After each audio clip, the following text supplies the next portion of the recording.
Our first story is about 58-year-old Tim McGraw. Oh my gosh. Am I? Tim, well, that is a fine drink of water right there.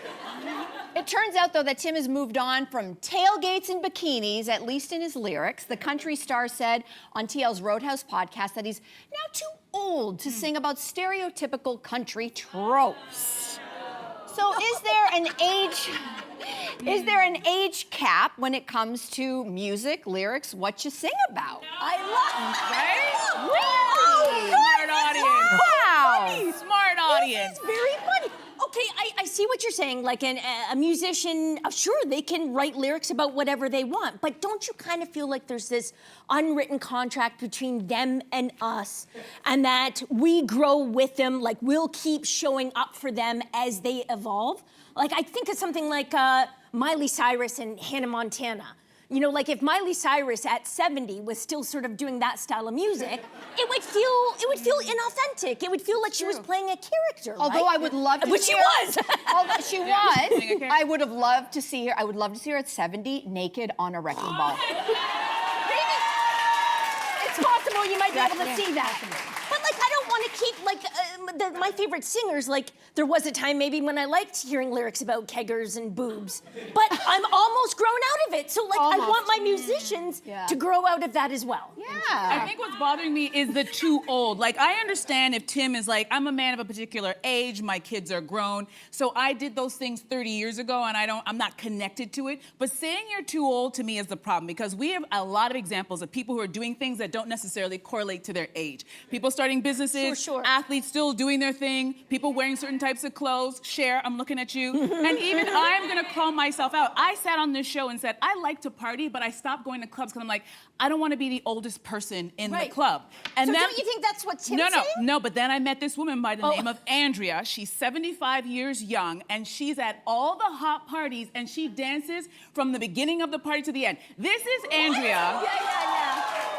Yes, this is Andrea. She's turning 76 this August. She is dancing with rapper Travis Scott at Coachella.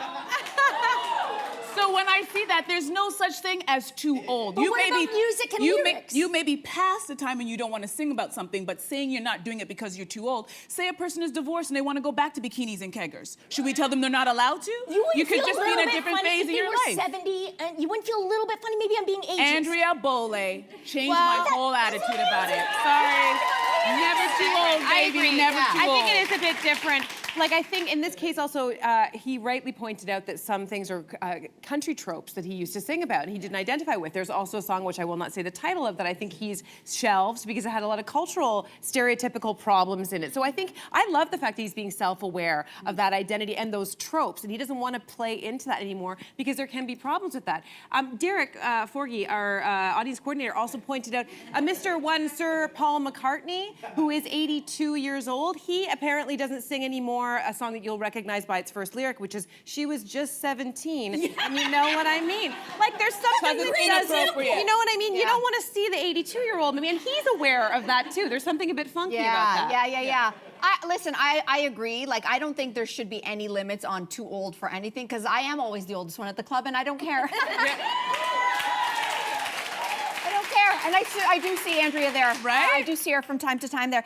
You know what's interesting is that, I think to your point, Jess, when we fall in love with an artist and the most famous singer-songwriters, we usually connect with them because there's something very familiar. The reason why Taylor Swift is one of the biggest singer-songwriters on the planet is because she writes about stuff that a lot of us can relate to. And even if you're not 17, 20, 30 anymore, she still writes in a way that takes you back to that first love. And then she taps into nostalgia so much. But I think even for Taylor, she's growing and we are growing as she grows. I think, listen, when the time comes, not if, when she gets married and has babies, okay, I think you're going to see the music shift, and she's not going to be singing about being a little teenager anymore. But the fan base, we grow with them.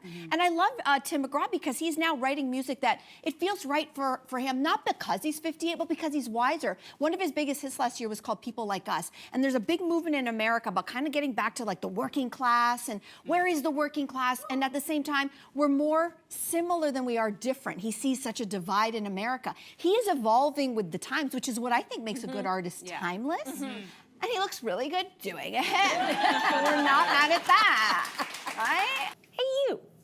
closer. We've got so many more must-see interviews, spicy debates, lifestyle tips, and pop culture moments. So subscribe to our channel by tapping the logo below and don't miss out.